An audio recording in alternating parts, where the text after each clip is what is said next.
découvrir. C'est vrai qu'il y a beaucoup de nouveautés auprès de vous, parce que c'est vrai que...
Bonjour, je me présente, je m'appelle Nadine Buret, je suis présidente du Rotary Club pour l'année 2014-2015. Nous faisons partie du Rotary International, c'est une grande famille qui regroupe 170 pays et régions, soit au total 1,2 million d'adhérents dans le monde. Et au niveau local, c'est-à-dire au niveau national, nous avons 33 000 adhérents français. Et au niveau local, nous sommes un club qui est très actif, où nous sommes 17 membres et nous réalisons diverses actions au niveau international, au niveau national, au niveau local. Alors au niveau international, nous sommes en train de mettre une action en place avec nos amis suisses, qui est un club contact, et le Rotary International pour aménager une salle d'un lycée professionnel, une salle informatique. Donc tout ça, c'est une grosse action, mais qui est aussi avec l'aide, avec une grosse aide du Rotary International. Nous avons au niveau national une action qui s'appelle Espoir en tête et qui est au profit de la recherche médicale sur le cerveau. Et généralement, on entend parler, puisque c'est un film qui est mis à disposition par Disney dans toutes les salles de cinéma en avant-première pour le Rotary. Et tous les dons donc sont reversés à cette recherche. Nous avons aussi au niveau local un groupement de plusieurs clubs, 6 exactement, qui mettons en place un trophée pour les jeunes créateurs. Donc là, nous avons une dotation de 10 000 € qui est répartie sur 3 lauréats. Donc ça fait à peu près 4 ans que ça existe et c'est vraiment une très belle action. Après, nous avons aussi une autre action qui a vu le jour le week-end dernier, qui est le premier village énergie et nature à l'hippodrome de Cagnes-sur-Mer, fait conjointement avec le Rotary Club de Cannes-Grimaldi, donc qui a été hébergé par le Salon de la pêche et des loisirs aquatiques.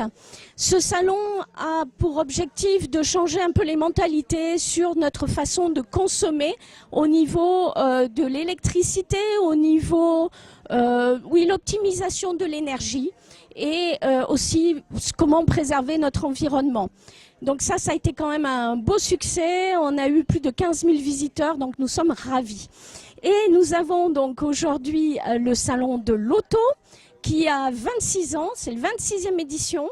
Ça paraît incroyable que cette action perdure, mais c'est une très belle action qui a, je dirais, encore de longues années devant elle, puisque les exposants et les visiteurs sont ravis. Nous avons une autre action qui va avoir lieu au mois de juin, le 13 et 14 juin. C'est le salon de la moto. Donc, qui est aussi une très belle action, mais qui, elle, aura lieu au parking de la piscine cette année. Celle-ci est au profit des accidentés de roues.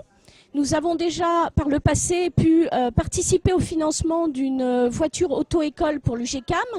Nous avons aussi permis au Centre Héliomarin et l'Archer de devenir donc des établissements de pointe avec des logiciels permettant de réapprendre le langage et aussi de réapprendre à conduire. Voilà, donc prochaine édition le 13 et 14 juin prochain. On vous attend nombreux. Et je tiens aussi à remercier la municipalité pour son aide, parce que nous avons besoin bien sûr de matériel et tout ça nous est mis à disposition par la mairie. Remercier aussi les habitants lévensois, parce qu'ils participent à toutes nos actions. Donc merci beaucoup à tous.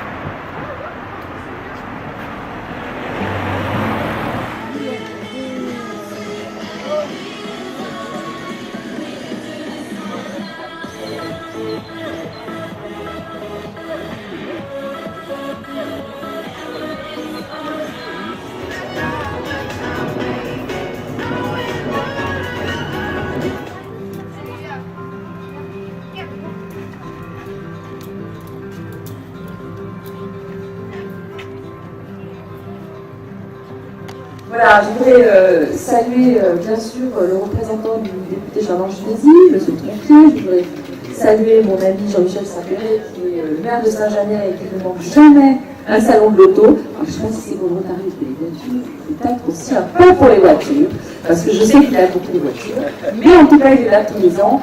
Je voudrais remercier bien sûr la présidente et la créatoire, le Rotary de Vence, saluer les élus qui sont présents, que je n'ai pas pu citer non plus, mais quand même l'adjointe des associations qui fait un travail de proximité, je crois qu'eux tous remarqué, elle est partout, être adjointe aux associations dans une commune, c'est quand même un sacré emploi du temps et un sacré agenda. Elle est partout, elle a toujours le sourire, elle est, je crois, très disponible, donc ça fait plaisir aussi de la saluer, comme tous les élus qui sont ici présents. Je voudrais simplement vous dire que nous avons aujourd'hui, comme souvent à Vence, pas de manifestation, parce que les Vensois, les Vensois ont du cœur, les Vensois aiment bien se retrouver, ils aiment bien faire la fête, ils aiment bien organiser des choses, ils aiment bien penser aux autres. Et on a, vous voyez, dans la petite salle d'à côté, il y a une manifestation, il y a aussi ce matin à l'Assemblée Générale du Crédit Mutuel, qui est un organisme qui accompagne toutes les associations pratiquement, et qui est constamment présent avec nous. Nous avons également donc, ce salon du Rotary et sur la place du Grand Jardin, nos amis pompiers qui ont voulu participer à faire une grande formation sur l'usage des défibrillateurs, une formation grand public, puisque la ville de Vence s'est dotée de 21 défibrillateurs, là où il n'y en avait que 8 il y a quelques mois. Et je vous souhaite de n'avoir pas trop de pluie, je vous souhaite de vendre beaucoup de voitures. On a quelques bons signes de temps en temps, là, ces derniers jours, sur une embellie au niveau de la situation économique de la France, et pas seulement de la France d'ailleurs. J'espère que ça va se confirmer et je vous souhaite évidemment de concrétiser aussi tout ce que vous êtes venus aussi en tant que commerçants, messieurs les représentants des différentes marques de véhicules. Je vous souhaite un beau salon et je souhaite que les Vensois puissent trouver leur bonheur dans ce salon. Je ne dis pas trop fort parce qu'il y a mon compagnon qui vient d'arriver. J'espère qu'il va me dire qu'il va aller aussi acheter une voiture. Voilà. En tout cas, merci à vous tous pour le travail que vous faites pour la vie associative, pour nos Vensois qui sont parfois en difficulté. Et puis, je le sais aussi, pour les établissements, comme du GECAM par exemple, auxquels vous apportez un soutien extrêmement actif dans l'équipement, et notamment l'équipement en logiciel pour les personnes qui sont déficientes et qui, suite à des accidents, réapprennent à parler, réapprennent à marcher et réapprennent tout simplement à vivre. Merci.